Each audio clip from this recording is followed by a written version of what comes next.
Bienvenue sur Magia Imperii Alteran, une fanfiction Harry Potter. Catégorie Fantasy, Multicrossover, Boys Love. Un contenu proposé par le studio Kali Records.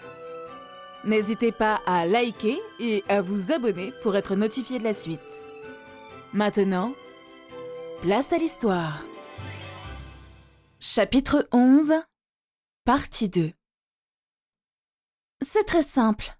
En tant que propriétaire de l'école Poudlard, j'ordonne la dissolution du Conseil des gouverneurs et la création du Conseil académique Poudlard, dont je choisirai les membres. Répondis-je. Ils étaient tous silencieux, puis je vis Malthus, Lucius, Hector, Corban et Thorfinn devenir rouges de rage. Ils n'allaient pas tarder à hurler. « Comment oses-tu nous reléguer au second plan, petit moins que rien ?» hurla alors Corban. « Tu ne peux pas faire ça, chien !» hurla alors Malthus. « Je refuse de me faire ordonner par un gamin de 7 ans !» cria Hector. Et ça continua comme ça pendant quelques minutes, tandis que je souriais et pouvais sentir des vibrations venant de Charlie, qui tentait, tant bien que mal, de retenir d'exploser de rire en voyant le visage blanc et déconfit de Lucius Malfoy. « Vos gueules !» hurla alors oncle Sirius à bout de nerfs.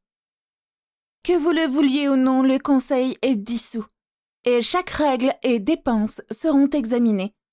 Des rapports seront faits, et le ministère de la magie et Gringotts seront informés pour chaque vol et dépense non réglementaire. Je peux vous assurer, Lord Malfoy, Rosière, Smith, Yaxley et Royle, que vous rembourserez tout ce que vous avez gagné jusqu'au moindre galion.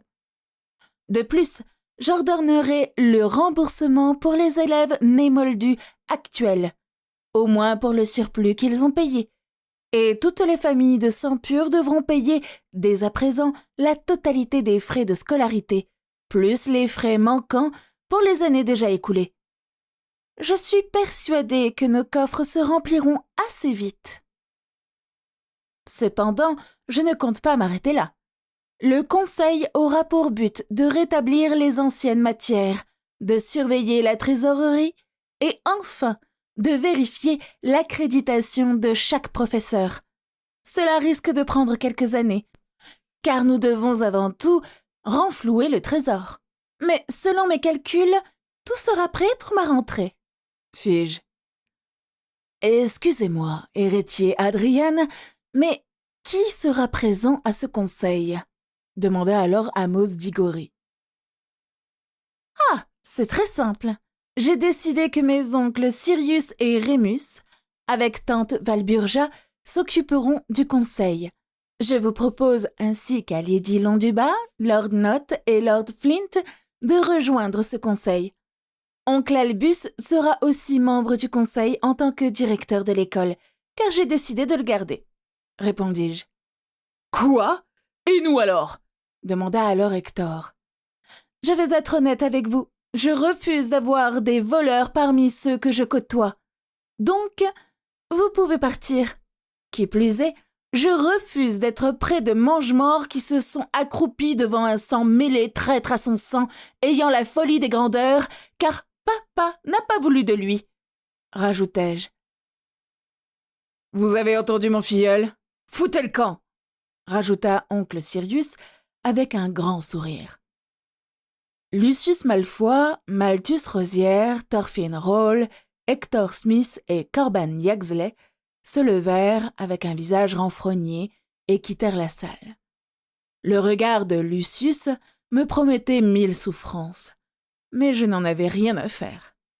J'allais obtenir ma vengeance pour la mort de mes parents, et chaque mange-mort volontaire allait le payer, d'une façon ou d'une autre. « J'accepte la position, héritier Potter, » dit alors Amos. « Moi aussi, et sens et sensu, tout devrait mieux se dérouler, » déclara Mulciber. Il a raison. Par contre, je ne sais pas si c'est une bonne chose de mettre Malfoy à dos, ajouta Marvin. Lord Flint, en tant que lord de la maison Flint et duc, vous êtes supérieur à Malfoy. N'hésitez pas à lui faire savoir, répondit tante Valburja.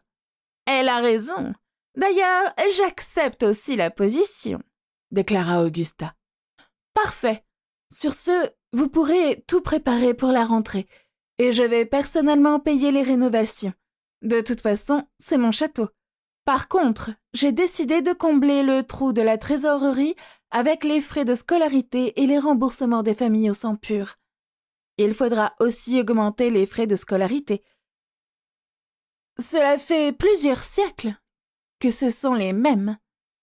Je dirais 300 galions par an, ajoutai-je. Je suis bien d'accord, ce n'est pas à vous de payer pour les erreurs des gouverneurs, et ce tarif est parfait, déclara Augusta. C'est alors que je sentis Charlie gesticuler. Je le regardai dans les yeux et je vis qu'il était empli d'inquiétude. « Un problème, Charlie ?» demandai-je. « Harry, ma famille ne pourra jamais se permettre une telle dépense. Déjà que mon père a des difficultés à payer pour Bill et moi, alors avec la rentrée des jumeaux, répondit alors mon âme sœur. Je vois. Peut-être pourrions-nous mettre en place une sorte de fonds spécial pour les familles qui n'ont pas les moyens de payer l'entièreté de leur scolarité. En fait, nous pourrions même fonder une sorte de bourse, que ce soit pour les sangs purs, les sangs mêlés et les nés moldus. Il est évident que la majorité des enfants ne vont pas à Poudlard, malgré son prestige, sûrement dû aux coûts et aux règles absurdes de certaines familles. Maintenant qu'ils ne sont plus là, nous pourrions augmenter de façon exponentielle le nombre d'élèves, proposai-je. C'est une super idée, Harry, répondit oncle Sirius, tandis qu'Amos hocha de la tête. En effet, mais combien d'élèves cela apporterait à l'école ? Demanda alors Mulciber. Eh bien, si nous pouvions proposer une bourse qui payera la moitié des frais de scolarité, je pense que nous pourrions avoir un total de 50 à 100 élèves supplémentaires par année. Ainsi, au lieu de 60 élèves par année, nous aurions 110 à 160 élèves par année.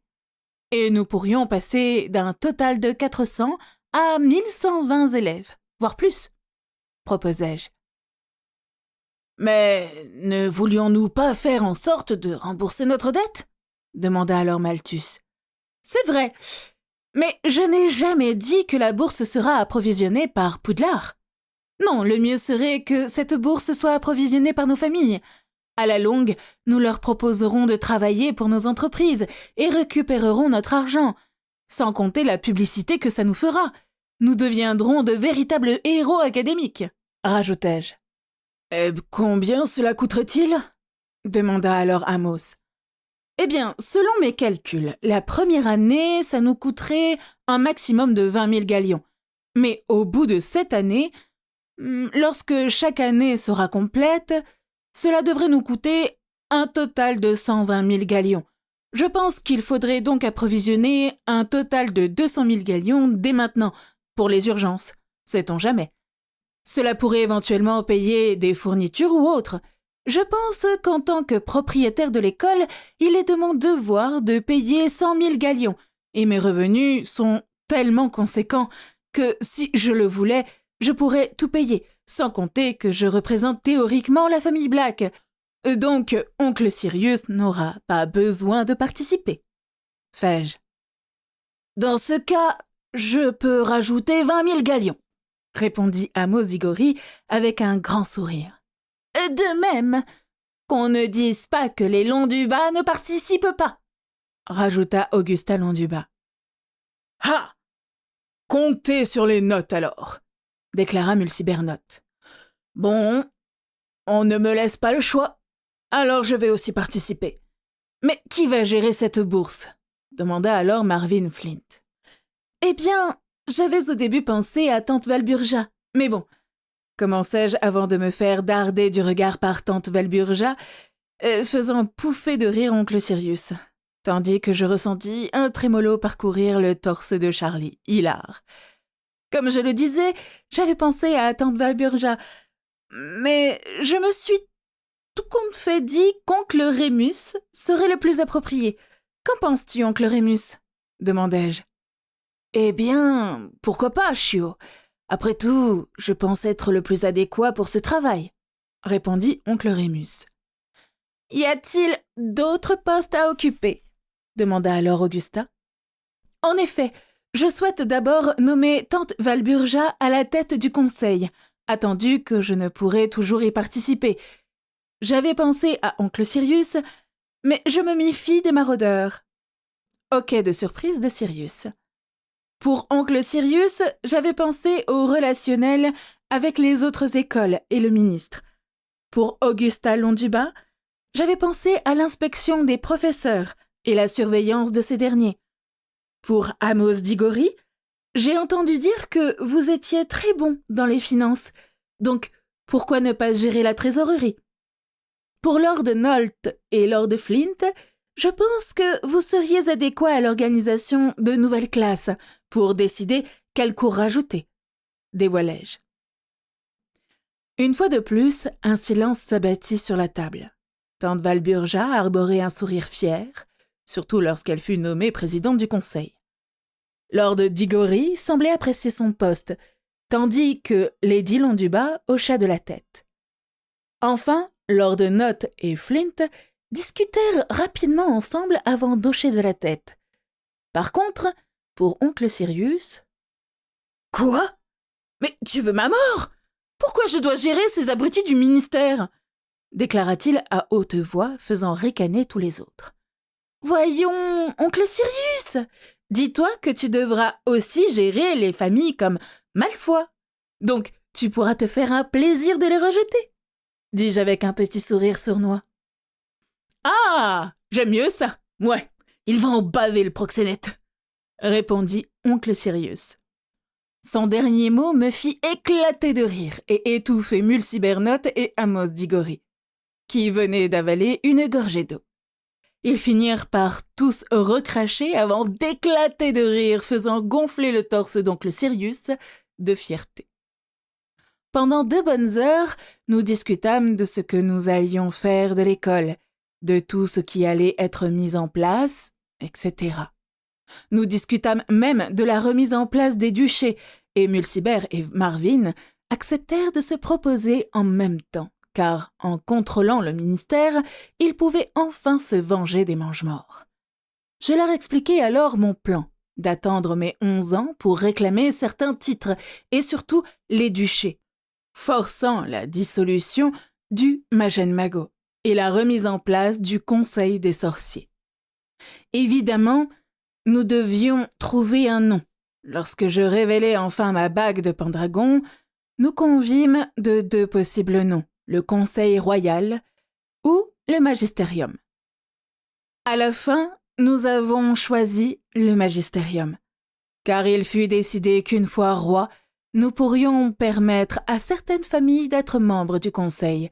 Donc, Conseil royal ne serait pas approprié, car un conseil n'est pas censé accueillir tant de personnes. J'expliquai par la même occasion qu'une fois roi, le ministère serait dissous, mais que nous garderons les départements dans la nouvelle administration royale. Ma proposition fut acceptée à l'unanimité. Nous finîmes par nous séparer. Oncle Sirius, oncle Rémus, Charlie et moi partîmes en direction du château Potter. Fin du point de vue d'Harry Potter. C'est ainsi que le groupe composé d'Harry, de Charlie, de Rémus, de Sirius et des gardes utilisèrent le système de cheminée pour se rendre directement à York. Lorsqu'ils arrivèrent, Harry sauta presque de joie, enfin débarrassé de tout ce qu'il avait à faire aujourd'hui, et se dirigea vers sa chambre pour la montrer à Charlie. Il n'eut cependant pas cette occasion, car Sirius retint Charlie pour lui parler à part. « Écoute-moi bien, Charlie. Mon filleul, que je considère comme un fils, n'a que 7 ans, commença Sirius. « Eh! Oui, bien sûr ! répondit Charlie interloqué. « Et j'espère que tu comprends bien qu'il n'est sûrement pas prêt à entretenir la moindre relation, n'est-ce pas ?» demanda de nouveau Sirius avec un sourire qui ne présageait rien de bon. « Oui, monsieur Black », répondit Charlie, suant à grosses gouttes. « Donc, si jamais tu venais à te comporter d'une façon que je ne considère pas appropriée, je peux te jurer que toi et Harry n'aurez jamais d'enfant, si tu vois ce que je veux dire. » « Me suis-je bien fait comprendre ?» menaça Sirius. Il avala sa salive. « Je comprends tout à fait, monsieur Black, répondit Charlie, effrayé. « Pas de ça avec moi, appelle-moi Sirius, fit alors Sirius avec un grand sourire. Charlie ne put cocher de la tête. Mais avant même qu'il puisse suivre Harry, il fut de nouveau retenu, mais pas par Sirius. « Je me doute de ce que t'as dit, Patmol. Alors je vais être direct, Charlie, » commença Rémus. « Oui ?» demanda Charlie, inquiet. « Si jamais il y a un problème avec mon chiot, ou que tu lui fais du mal, je te rappelle que j'ai un ami très poilu qui adore la viande fraîche. Et si jamais ça ne suffit pas, dis-toi que je sais parfaitement utiliser une cuillère, que ce soit pour manger ou pour castrer. Compris ?» demanda alors Rémus, ses yeux flashant jaune pendant 2 secondes. Charlie devait admettre que Rémus Lupin était bien plus effrayant que Sirius. Peut-être était-ce dû au fait qu'il était un loup-garou. Mais quelque chose lui disait que c'était bien plus que ça. En y repensant, Rémus ressemblait étrangement à une mère protégeant ses petits. Et ça, il savait très bien qu'il n'y avait rien de plus dangereux. Lui qui s'était toujours passionné pour les dragons, il aurait pu croire être en face d'une dragonne. Il ne put que vivement hocher de la tête. « Parfait. Nous avons décidé de te donner la chambre à côté de celle d'Harry. On sait très bien à quel point le lien d'âme sœur est important et ne doit surtout pas être rompu. Tu peux y aller. » fit alors Sirius avec un sourire détendu, comme s'il ne l'avait jamais menacé. C'est ainsi que Charlie suivit Harry jusque dans sa chambre. Lui qui n'avait vécu que dans une certaine pauvreté, il fut submergé par tant de richesses. Il devait admettre que sa journée avait été fantastique. Pourtant, elle avait commencé de façon banale. Début de flashback. Tout d'abord, il fut réveillé par sa mère, pour ensuite prendre son petit déjeuner avec le reste de la famille. Enfin, le hibou est arrivé, apportant avec lui les nouvelles et surtout les listes d'affaires scolaires. Attendu l'intérêt de son père pour les moldus, il avait pris un abonnement pour le Daily Telegraph. Et lorsqu'il lut l'article en première page, il bondit de son siège et finit par le lire à haute voix. « Un génie parmi la noblesse » par Rita Skeeter. Nous fêtons en ce jour une grande occasion, soit le 7e anniversaire du duc de York, Adrian James Potter. Comme vous le savez, Adrian James Potter est devenu un héros national et a reçu l'ordre du Chardon lorsqu'il a survécu à un attentat à la bombe le 31 octobre 1981, à seulement 1 an. Pour ceux qui ne savent pas, Adrian James Potter est le fils des défunts ducs James Charles Potter et duchesse Lily Jane Potter. Selon une estimation du magazine Forbes, américain, notre héros national serait à la tête d'une des plus grandes fortunes du monde, totalisant ainsi sa fortune personnelle à plus de 3 milliards de livres sterling, lui attribuant ainsi la 11e place, ce qui fait de lui l'enfant et le moins de 40 ans le plus riche au monde. Pourtant, et selon nos sources, cela n'est pas fini, car sa grâce est aussi l'héritier d'une des très riches familles nobles, celle des Black, sans compter qu'il est dit qu'il posséderait d'autres comptes cachant la majorité de sa fortune. Serait-il l'homme le plus riche du monde ? Nous préférons nous en remettre aux économistes et aux rédacteurs du magazine Forbes. Mais cela n'est pas la raison principale de notre célébration. Non! Nous venons de découvrir qu'Adrian James Potter est un génie. En effet, il semblerait qu'il y a un peu plus d'un mois, Sa Grâce, le duc Adrian James Potter, a passé les concours terminaux du lycée pour pouvoir entrer à l'université. Lorsque les résultats ont été publiés, le pays tout entier a alors pu voir à quel point Adrian James Potter est intelligent.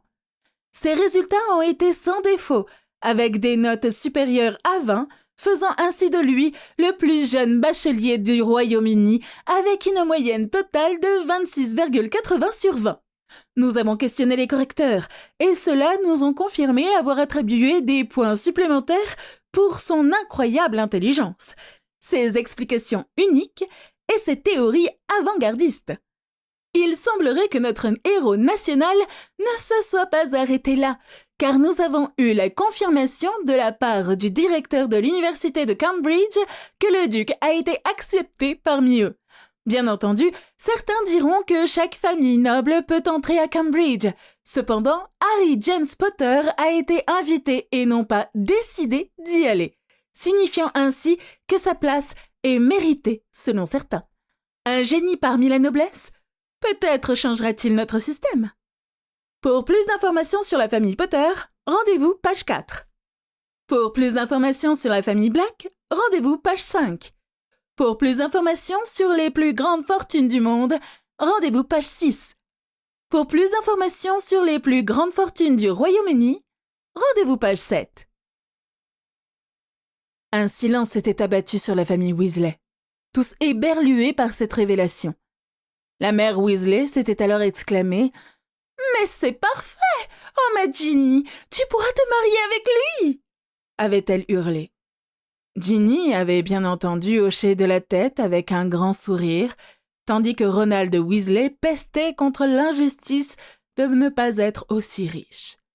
Les jumeaux préparaient un mauvais coup, sûrement pour Ronald, et William s'était figé en ouvrant sa lettre de Poudlard. Un badge venait d'en tomber, et ce badge était celui de préfet en chef. Immédiatement, il fut entouré par sa famille qui le félicita. Personne n'avait remarqué que Charlie s'était figé à la prononciation du nom d'Adrian James Potter. Il ne savait pourquoi, mais il avait compris à ce moment-là qu'Adrian James Potter était quelqu'un de spécial pour lui. Il finit alors par ouvrir sa lettre. 2 badges en tombèrent, soit celui de préfet et celui de capitaine de l'équipe de Quidditch de Gryffondor. Il fut félicité par ses parents, et pourtant, il reçut un regard jaloux et envieux de la part de Ronald. Charlie finit par retourner dans sa chambre pour se préparer.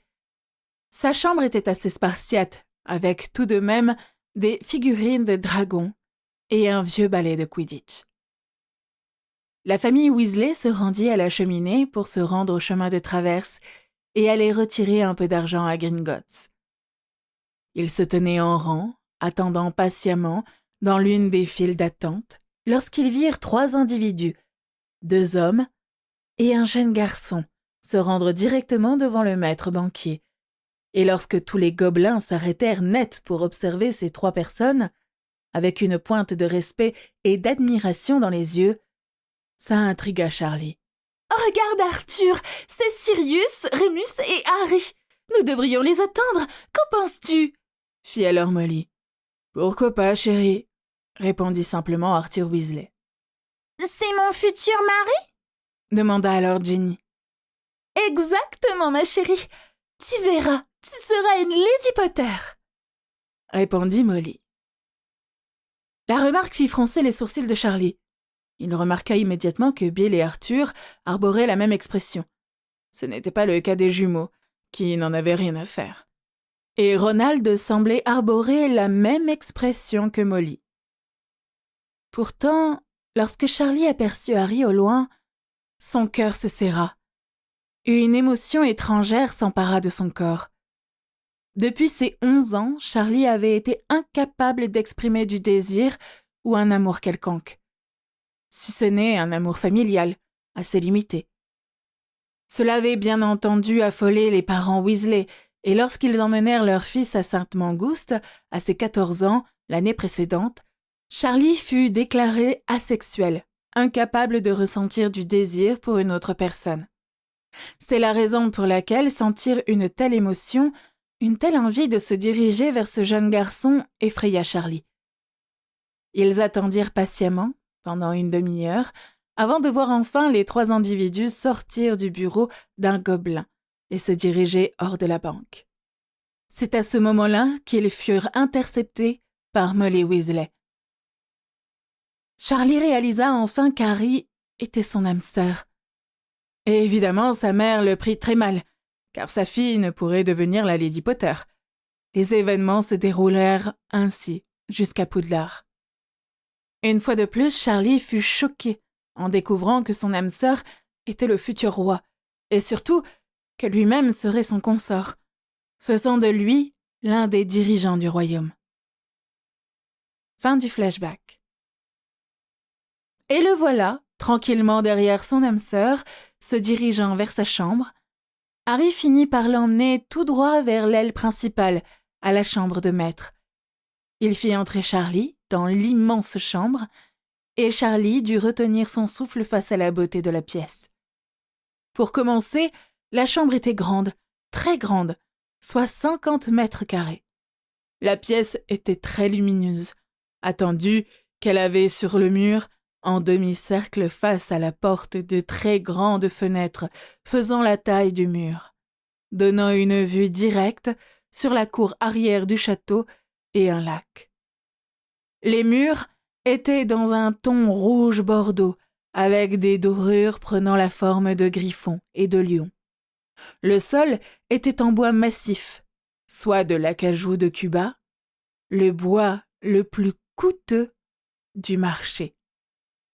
On pouvait voir 2 très grandes armoires contre le mur est, avec un bureau en acajou massif, entouré de 2 anciennes bibliothèques contre le mur ouest. Il y avait une porte de chaque côté du mur, en demi-cercle, menant à un balcon de l'autre côté des vitres. Enfin, il y avait un immense lit à baldaquin de style Louis XIV, avec des couvertures et des rideaux couleur or, des draps et des coussins blancs, et l'armature en acajou de Cuba, très claire. Le lit était placé au centre du mur, en demi-cercle, donnant une vue imprenable sur le lac au réveil. Il y avait aussi des fauteuils confortables, d'immenses tapis et une cheminée dans la chambre, sans compter les lampes dispersées un peu partout dans la pièce. Charlie remarqua un drôle d'objet sur le bureau d'Harry. « Qu'est-ce que c'est » demanda-t-il curieux. « C'est un ordinateur, le PS2 de IBM, une société américaine que je compte racheter, » répondit Harry amusé. « Mais à quoi ça sert » demanda Charlie, intrigué par l'objet moldu. « Eh bien, tu peux t'en servir pour communiquer avec des gens à l'autre bout du monde en utilisant le service de messagerie électronique. C'est plus rapide qu'un hibou. Ensuite, tu peux avoir des jeux, comme les échecs, et te battre contre l'ordinateur. Tu peux aussi écrire plusieurs choses, et tu dois tout imprimer grâce à une imprimante. Enfin, tu peux enregistrer plein de données, comme des livres, et tout sera conservé sur l'ordinateur. C'est plus pratique qu'une bibliothèque, expliqua alors Harry. Les moldus sont capables de ça ? Si papa était au courant, fit Charlie étonné. Oui, les moldus sont très intelligents. Vu qu'ils n'ont pas la magie pour faciliter leur vie, ils ont décidé d'inventer des objets qui le feront à leur place. C'est ce qu'on appelle le progrès technologique, répondit Harry, très amusé. Charlie hocha vaguement de la tête. Il reprit son exploration de la chambre d'Harry et remarqua 2 portes supplémentaires. Il ouvrit l'une d'elles par curiosité. Elle menait à une salle de bain personnelle avec des toilettes. La salle de bain était très grande, avec un sol en marbre et une immense baignoire en son centre. Il remarqua que plusieurs runes étaient gravées sur la baignoire, sûrement pour la remplir, la vider, faire des bulles, etc. Il y avait aussi des toilettes, des éviers, enfin, tout ce qui doit être dans une salle de bain. Il retourna vers la chambre pour ouvrir la deuxième porte. Et quel fut son étonnement lorsqu'il arriva dans une deuxième chambre, légèrement moins grande, soit 40 mètres carrés, avec à peu près le même arrangement que la première chambre. Sans l'ordinateur, évidemment. « C'est ta chambre », répondit Harry en rougissant. « Pourquoi rougis-tu » demanda Charlie, intrigué. « C'est normalement la chambre de la lady de la maison lorsqu'elle ne souhaite pas dormir avec son mari, » répondit simplement Harry en rougissant de plus belle. Charlie ne réussit pas à retenir son rire, ce qui fit rougir Harry jusqu'aux oreilles. Et c'est ainsi que Charlie Weasley, à 14 ans, découvrit son âme sœur et se mit à vivre avec. Vous avez écouté Magia Imperii Alteran, une fanfiction Harry Potter. Catégorie Fantasy, Multicrossover, Boys Love. Un contenu proposé par le studio Kali Records. N'hésitez pas à liker et à vous abonner pour être notifié de la suite. Je vous dis au prochain chapitre.